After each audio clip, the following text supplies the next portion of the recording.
नाही, ते जात पंचायतीचे जे निर्णय आहेत त्या समाजाला लागू होतात. कारण कसं आहे, तुम्हाला समाज जर बहिष्कृतच करत असेल तर मग शेवटी मानावं लागतं. ज्या नरेंद्र दाभोळकरांनी शेवटचं दाट पंचायतीवरच त्यांनी ऑब्जेक्शन घेतलं. दाट पंचायती दाट पंचायतीवर बाहेर केलं की तुमच्या जातीचं कोणच लोक तुमच्याशी चांगलं, म्हणजे रोटी बेटी व्यवहार नाही, कुठल्या कार्यक्रमात तुम्हाला म्हणजे मनुष्याला पूर्ण बहिष्कृत केल्यानंतर जे जगणं तर माणूस ते मानायला काय जात पंचायतीचं तुम्ही जर खाप पंचायतीचं म्हटलं त्याने विचित्र काय काय केलं.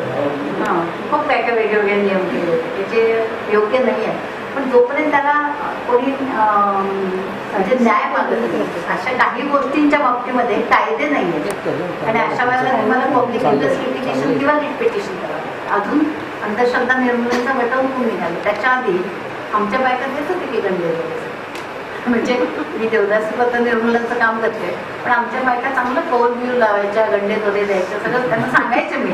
पण एका दिवसात चेंज होणार नाही ना, आम्हाला सांगायला लागायचं. पण त्याच्यामध्ये देखील ऍक्टच नव्हता ना, ड्रग्ज अँड रेमेडी ऍक्टच्या नुसार आम्हाला जावं लागायचं. म्हणजे कितीतरी गोष्टी याची कायदेच नाही आणि कायदे नसल्यामुळं आपल्याला पब्लिक इंटरेस्ट लिटिगेशन म्हणजे माझ्या वैयक्तिक हितासाठी नाही तर पब्लिकचा इंटरेस्ट डोक्यामध्ये येतो म्हणून आपल्याला रिट पिटिशन हायकोर्टमध्ये करावं. म्हणून आपल्याकडे आता हायकोर्ट बेंच हवं याच्यासाठी आम्ही प्रयत्न करतो.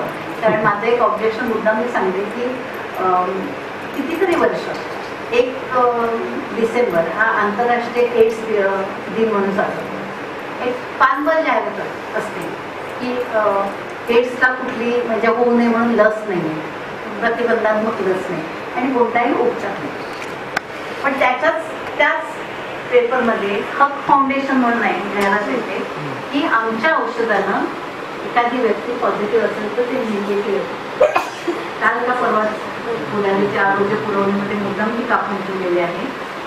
त्याच्यावर मी किती वेळेला तरी घेतलेलं आहे, पण थोड्या दिवसांनी ती जाहिरात. आता तो फूड अँड ड्रग्सचा नवीन कायदा केलेला आहे त्यामुळे कदाचित त्याचा म्हणजे कित्येक वेळेला असं होतं की आमच्या हात बांधलेलं असतं म्हणजे प्रत्येक वेळेला हायकोर्टमध्ये जाऊन पब्लिक इंटरेस्ट लिटिगेशन करणं आपण आमच्या बायका फसल्याच नव्हते कितीतरी पैसे आहेत आणि त्यांच्या फसलेच नाही. मोबाईल नंबर असतो म्हणजे मुलींना काही प्रश्न नाहीत, मुलींना तुम्ही अनाथ मुलांना 18 वर्षापर्यंत सांभाळता, मग 18 वर्षानंतर त्या मुलांना द्यायचं तोच फार मोठा प्रश्न आहे. 18 वर्षानंतर काय हा फार मोठा प्रश्न आहे. महाराष्ट्रामध्ये अशी जवळजवळ 4 लाख मुले आहेत की जी निराधार आहेत 18 वर्षामध्ये.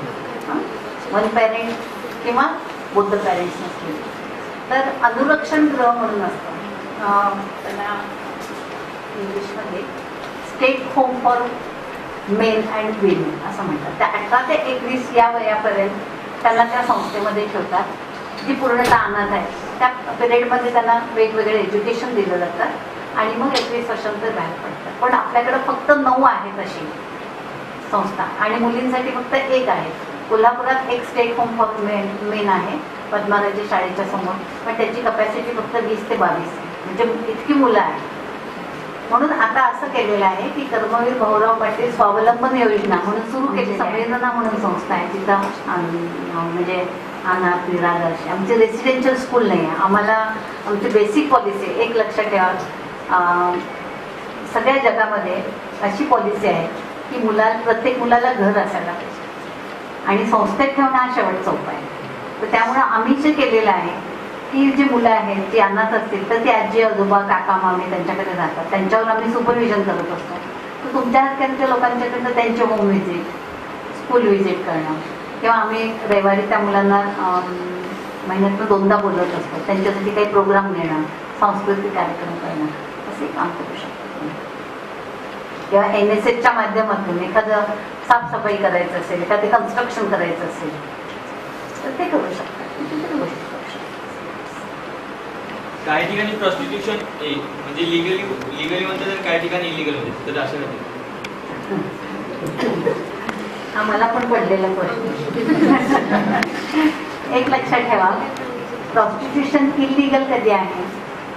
प्रॉस्टिट्यूट ही इलिगल नाही आहे. जी वारांगण आहे किंवा वेश्या आहे ती बळी समजली जाते, पण तिच्या जीवावर जे जगतात म्हणजे कुंडलखान्याची मालकीण असेल पिंप असेल, पिंप म्हणजे तो मध्यस्थी करणारा, एजंट असेल, दलाल असेल, तिला विकत घेणारा, हे सगळे तिच्या जीवावर जगतात. कारण जर बायकांना बघितलं